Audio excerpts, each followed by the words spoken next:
Hi guys, welcome. Oh jeez, this is so bad. Hi guys, welcome to another video. This time I'm going to show you a walk with my Sputnik stereo camera. All these already show you where this is going, right? It's a stereo camera. The pictures of these cameras are notoriously difficult to share, which is probably why it's not very, Instagrammable in a way. It's not really a camera that you're gonna see a lot of people use because it's hard to share these pictures. These cameras take two pictures at the same time from slightly different angles, and that means that you can get a 3D view with a stereo image viewer. This is a kind of a strange thing that was popular in the 19th century, and it actually played a huge role in the history of photography. There were lots of photographers who took stereo plates back in the day, and I got very interested in these cameras when I was reading about the history of photography. And yeah, I always wanted a stereo camera, but they also tend to be notoriously expensive because not that many were made. It wasn't really a mainstream thing to do, so there weren't that many cameras around, and that means it's kind of hard to get, and most of the stereo cameras that you can find are very expensive, and then the images are hard to share. So in the end I found a camera that was more in my price range, and it was a Soviet camera called Sputnik. There are several things called Sputnik, and if you're here for space stuff or, I don't know, vaccination related things, you're probably not quite in the right place. But if you like Soviet Russian type things, then maybe keep on watching. This is a fun one. It's a fun camera, and it's one of those very, very Soviet cameras. It's a bit of a hassle to use, like most Soviet cameras. The shutter is a bit clanky and weird. The body is a bakelite body, so it's kind of a plastic type thing. So it's very easy to break. Light leaks and reflections are very common. If you want to have a comparison for like handling and how it feels to use, maybe a Lubitel would be the most appropriate comparison. It's very similar in a way. It's also 6x6 and the body feels very similar, and also the shutter feels very similar too. It's probably kind of just a stereo version of the Lubitel. I used to have a stereo image viewer over here, and it's gone missing. Things are not going according to plan again. Well, clever. It's entangled in cables. It's a bit dusty. I have a space problem, so I keep things out that shouldn't be out. So this is one of these stereo viewers, and you put the negatives here in this frame, and then you look through this, and it appears in 3D, basically. It's very interesting and very hard to share. I can't really show you the effect because you need to be, in person to do this. So the thing I'm gonna do with these pictures is the same thing that I normally do with my point of view videos. I'm just gonna show you the pictures that I took while walking. I'm only gonna share one because it doesn't help you if you're gonna see two of them. But later on in this video, I'm gonna try to make it a bit more obvious what it's like to see these pictures. And there are now different ways of sharing these pictures, and I'm gonna show them to you too. Stick around after the point of view bit so that you can actually see the 3D stuff. So let's get into it.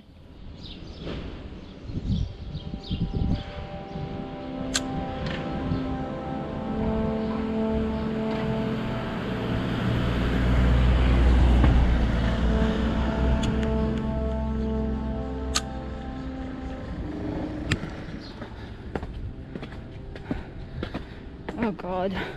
Oh, look back.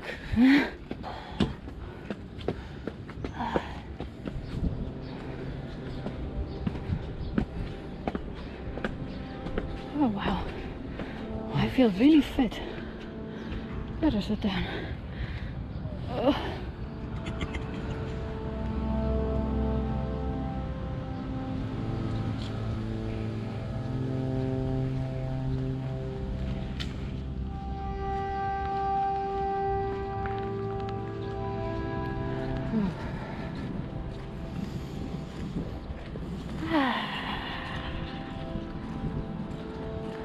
forest there.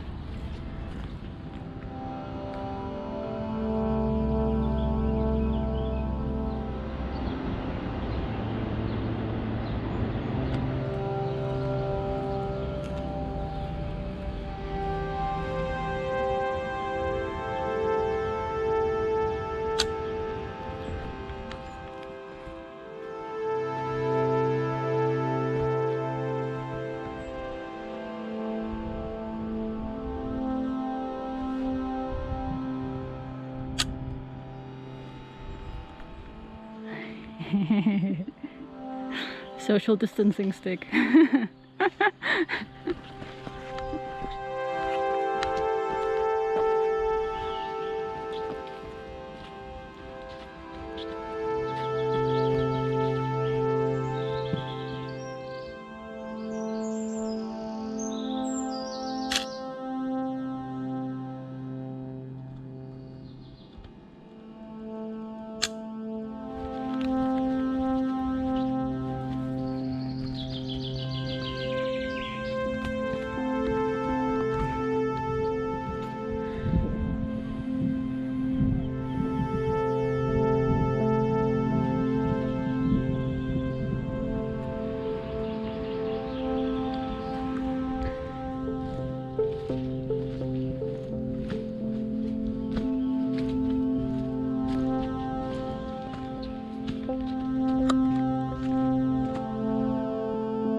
So yeah, this was our little walk in the woods with this camera. I tried to find images where it would be very obvious that it's 3D. For this you will have something that is in the foreground and something that is more in the background. It doesn't really make sense to take pictures in the normal way if there's no background foreground separation in that way. And that kind of draws how you take pictures. It's kind of an interesting experience taking pictures like that, because you're just gonna see it like any normal camera viewfinder and you gotta imagine how it's gonna turn out in the end. And the best way to use these cameras is normally with slide film, but slide film is always a kind of a hassle to develop, and I wanted to see the pictures quickly, and so I used negative film in black and white. And that meant I had to scan it and do it all in software. I can look at the negatives in the 3D viewer, but it doesn't really make any sense. And prints kind of work, but only if you have a decent backlight source. Nah. The way I normally do this is I just look at them in software. So there's an app with which you can make these images 3D on a computer. And there are different ways of doing this. The app is called Stereo Photo Maker, and it's a Windows app, but you can also run it on Mac. There is a Wine wrapper for it, so it basically runs on the virtual machine. I have it here running in Parallels because I couldn't get Wine to work with the screen recording software I have. This app is actually quite easy to use. You load the image after you've done some, the usual correction stuff of levels and dust spotting maybe, and then you click on one button to make it a stereo view, and then you can also align them by using another button. It's super easy to use. And then you have a perfectly lined up anaglyph, which is this red blue thing that you can see here. And that only makes sense if you actually have 3D glasses. And I use that a lot because I have 3D glasses, and then I sit there at the computer with my 3D glasses and look at the pictures and go, oh, nice. Yeah, I enjoy looking at these pictures. The other option you have is to make it so that it's shareable on Facebook. This can be a little bit glitchy, and it doesn't always turn out the way you expect it to, but if it works out, it's actually quite nice to make little videos of it, you know, low resolution mostly, because it's, you know, Facebook.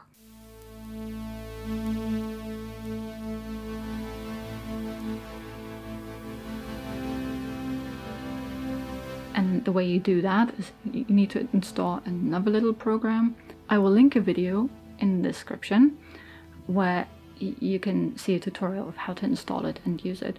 It's super easy too. You just click a couple buttons again, and then you have a depth map of your picture too. You just upload the picture together with the depth map onto Facebook, and then it creates this 3D image for you in the way that Facebook normally does it. It has, of course, some weird glitches every now and then. It can create some very strange results, and sometimes you have to edit the depth map in Photoshop a bit so that you can actually manage to separate the foreground and the background, because this is just an algorithm doing the work and it doesn't always figure it out in the right way. So this is not as reliable as the LiDAR on your phone or things like that. It just makes a calculation, and that's not always accurate. But it kind of works, and if you edit the depth map a little, you can make these little videos, and it's quite fun to share them that way.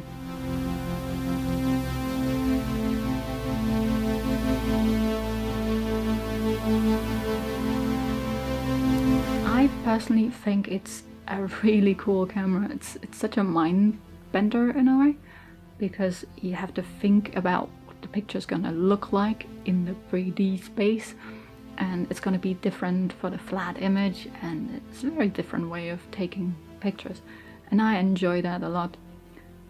The camera itself is a hassle to use, like most Soviet cameras. If you want to hear a review of this Sputnik stereo camera, then I say Soviet style. It's just pain to use. Pictures are sometimes a bit so-so. If you're lucky in the stars align, you can get great stuff. If they don't, it's terrible. And that's the same for all my different Soviet cameras. I have a couple Zorkis. I have a Lubitel that I got from my mum, and it was actually my mum's old camera. I was very, very sad about this one because it was already a bit broken when I got it. One of the strap lugs broke off, so I could only use it with like a wrist strap, and that's not really how I normally use cameras.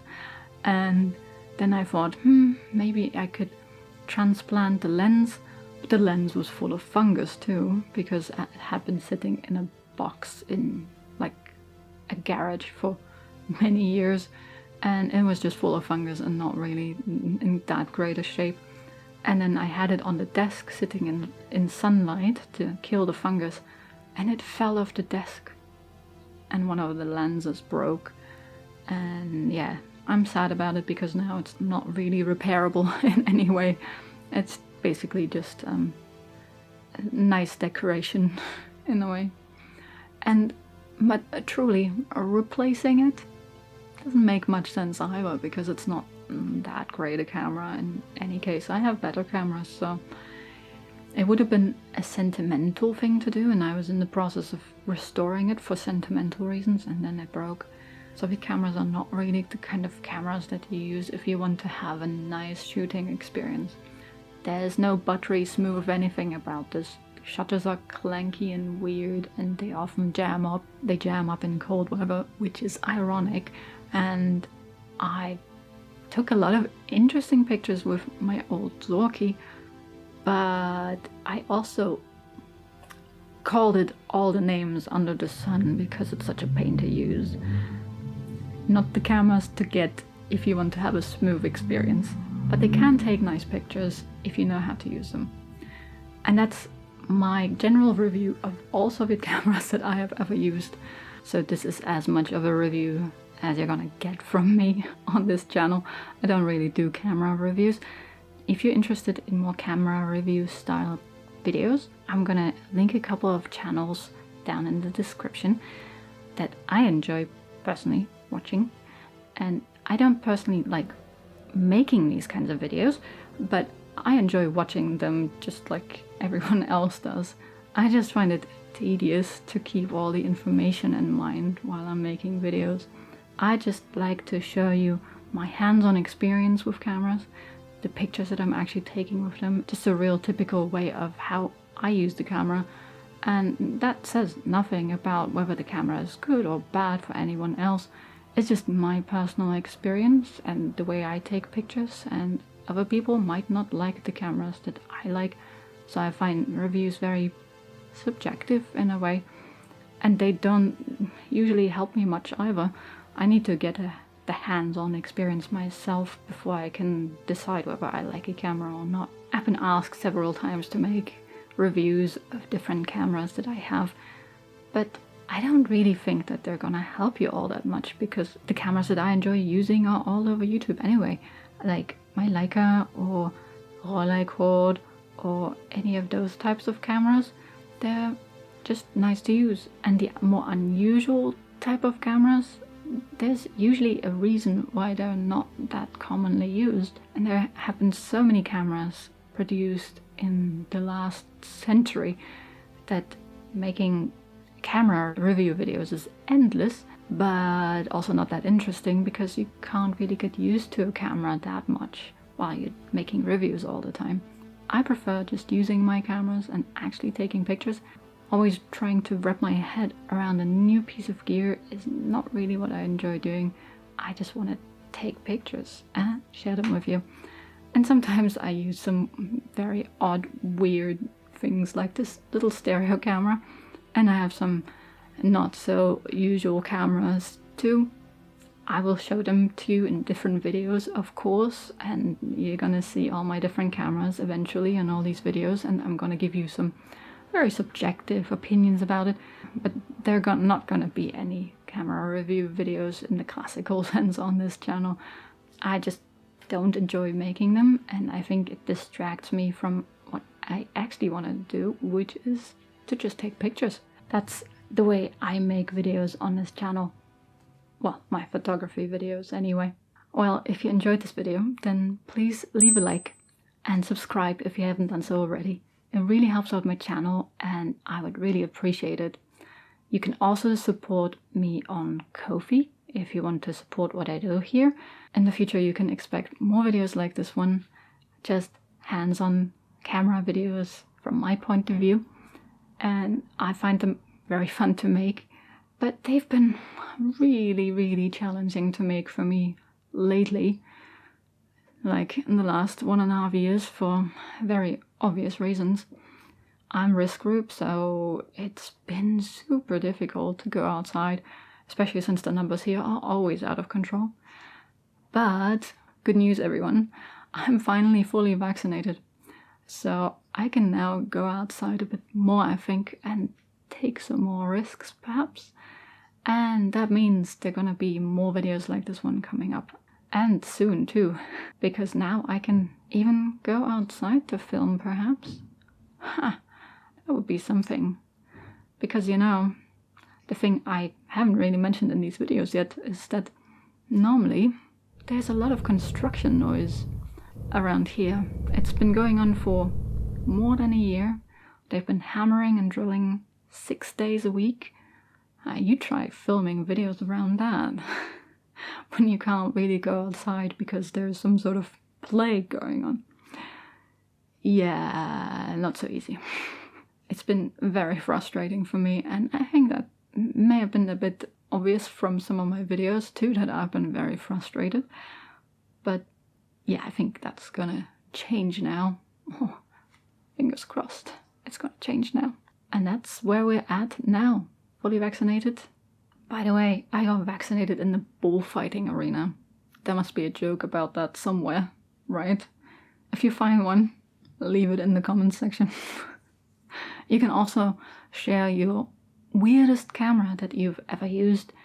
I'm interested because the Sputnik is definitely one of the top 3 for me. In any case, there are also gonna be some music related videos coming up.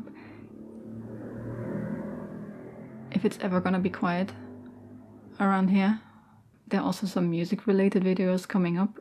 And yeah, I'll keep trying. It's not easy. I'll keep trying. Help. Anyway, I'm rambling, so I better sign off. And I hope to see you soon for another video. Bye. Hi guys, welcome. Hi guys. God. A little walk with my Sputnik.